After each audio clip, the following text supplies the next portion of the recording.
اللہ تعالیٰ نے قرآن مجید میں نفس کی 3 قسمیں بیان فرمائی ہیں، 3 حالتیں بیان فرمائی ہیں۔ ایک نفس، اسے نفس امارہ کہا گیا ہے،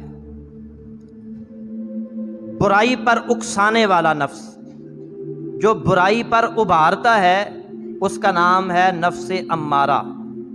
ان النفس لامارۃ بالسوء، بے شک نفس تو برائی کا بہت حکم دینے والا ہے۔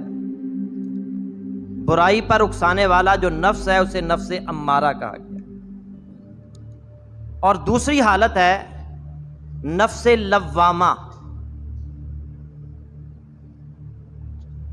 جب انسان کوئی غلط کام کرتا ہے، گناہ کا کام کرتا ہے، برا کام کرتا ہے، غلط سوچ اور بری نیت رکھتا ہے، تو اندر سے آواز آتی ہے یہ غلط ہے، یہ کام غلط ہے، یہ صحیح نہیں ہے۔ اندر سے آواز آتی ہے، نفس اسے ملامت کرتا ہے کہ یہ غلط کام ہے، یہ زیادتی ہے، نہ کرو۔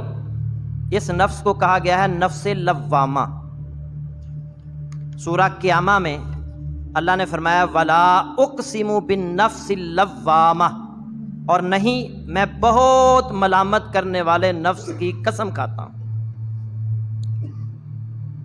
اور تیسرا نفس جسے نفس مطمئنہ قرآن میں کہا گیا ہے، وہ نفس ہے جو صحیح راہ پر چلنے اور غلط راہ چھوڑ دینے پر اطمینان محسوس کرتا ہے۔ جب اس نے غلط راہ چھوڑ دی، سیدھے راستے پر چل پڑا تو اسے اطمینان ہوتا ہے، وہ مطمئن ہو جاتا ہے۔ اس نفس کو کہتے ہیں نفس مطمئنہ، جو اللہ اور اس کے احکامات کی پابندی کر کے سکون حاصل کرتا ہے۔ ایسے ہی نفس کے بارے میں اللہ نے فرمایا یا ایتھا النفس المطمئنہ، اے نفس مطمئن، ارجعی الی ربک راضیۃ مرضیہ، اپنے رب کی طرف لوٹ آ، تو اس سے راضی اور وہ تجھ سے خوش۔ فادخلی فی عبادی، پس تو میرے بندوں میں داخل ہو جا، وادخلی جنتی، اور میری جنت میں داخل ہو جا۔ یہ 3 نفس ہیں، نفس امارہ، نفس لوامہ اور نفس مطمئنہ۔ اب ایک مثال کے ذریعے ان کو سمجھیے۔ 3-4 دوست سفر پر تھے، انہیں بھوک لگ گئی۔ اب انہوں نے ایک ہوٹل کے قریب گاڑی پارک کی اور وہاں کھانا کھانے کے لیے چلے۔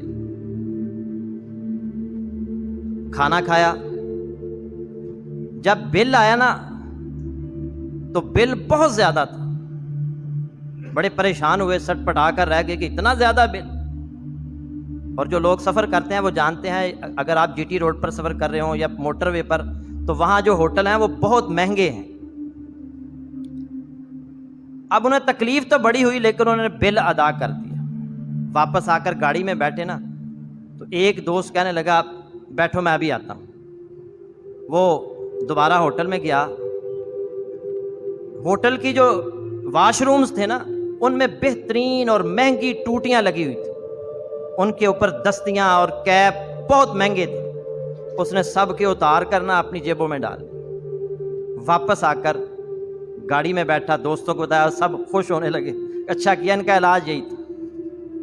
اب وہ گاڑی چلا دی، لیکن جیسے جیسے وہ آگے بڑھتا جا رہا تھا اس کا نفس اسے ملامت کر رہا تھا، یہ کام غلط کیا تم نے، ایسا نہیں کرنا چاہیے تھا۔ تھوڑی دیر تک وہ جنگ کرتا رہا، لڑتا رہا، لیکن بالآخر اس نے گاڑی واپس موڑی۔ سچا واقعہ بالکل، گاڑی واپس موڑی اور اسی ہوٹل کے باہر لا کر کھڑی کی اور چپ کر کے اندر گیا، اور جیبوں میں جو اس کے کیپ اور دستیاں تھیں ٹوٹیوں کی وہ ان پر دوبارہ لگائیں اور واپس آ گیا، تو اس کا نفس مطمئن ہو۔ اس مثال میں تینوں حالتیں آ جاتی ہیں۔ جب وہ ہوٹل سے باہر نکلے تو اس کا نفس اسے ابھار رہا تھا، نفس امارہ، کہ انہوں نے اتنا بل بنا دیا، تم بھی ان کا نقصان کرو۔ چنانچہ وہ گیا اور اس نے ٹوٹیوں کی دستیاں وغیرہ اتاری اور جیب میں ڈال، لیکن جب ڈال کر آگے بڑھا 20 کلومیٹر کے بعد واپس آئے تھے، 20 کلومیٹر کے بعد، اور جو نفس لوامہ تھا نا وہ بار بار اسے ملامت کر رہا تھا، یہ کام غلط کیا تم۔ ہماری اصطلاح میں ہم اسے ضمیر کہتے ہیں، ضمیر، جس کے اندر نفس لوامہ ہے نا، جو اسے کہتا ہے کہ یہ کام غلط ہے، وہ اچھا انسان ہے۔ اور بعض انسان ایسے ہوتے ہیں جن کا نفس لوامہ جو ہے نا یہ ختم ہو جاتا ہے، ضمیر مردہ ہم کہتے ہیں، اس کا ضمیر مردہ ہو چکا ہے، اندر سے آواز نہیں آ رہی اس کی، اسے جو ہے نا اندر سے آواز آ رہی تھی یہ کام غلط ہے، اسے سکون نہیں مل رہا تھا، اطمینان نہیں مل رہا تھا، واپس پلٹا اور ٹوٹیاں لگائیں اور دستیاں لگائیں، اور پھر جب اپنی گاڑی میں آیا تو اس کا نفس مطمئن تھا۔ یہ ہے نفس مطمئنہ۔ اللہ کے نبی صلی اللہ علیہ وسلم کہہ رہے ہیں وَنَعُوذُ بِاللَّهِ مِن شُرُورِ أَنفُسِنَا، کن نفسوں سے؟ یہ جو نفس امارہ ہے نا جو برائی پر اکساتا ہے، اس سے اللہ کی پناہ مانگ رہے ہیں۔